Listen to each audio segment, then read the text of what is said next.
Iran menyampaikan ancaman keras terhadap Israel saat parade Angkatan Laut besar-besaran pada Kamis 27 Maret 2025 kemarin. Parade itu digelar di Teluk Persia, Pantai Makran, dan Laut Kaspia untuk mengungkapkan dukungan kepada rakyat Palestina. Laksamana Muda Ali Reza Tangsiri dari Angkatan Laut Korps Garda Revolusioner Islam Iran atau IRGC mengatakan Iran akan memastikan keamanan di perairan regional dan melawan setiap musuh. IRGC akan mengubah lautan menjadi neraka untuk Zionis dan melenyapkan Israel dari muka bumi.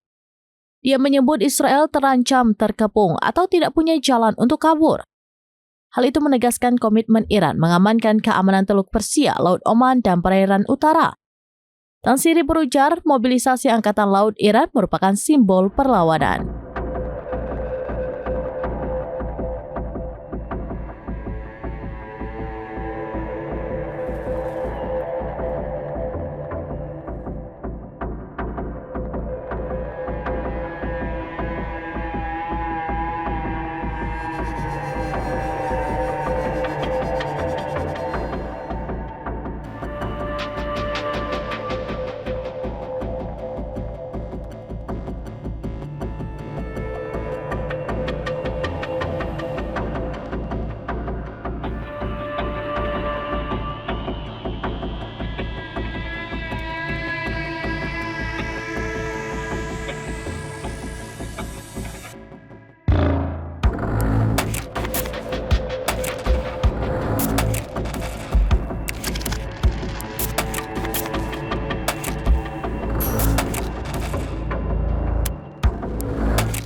Download Tribun X sekarang, menghadirkan lokal menjadi Indonesia.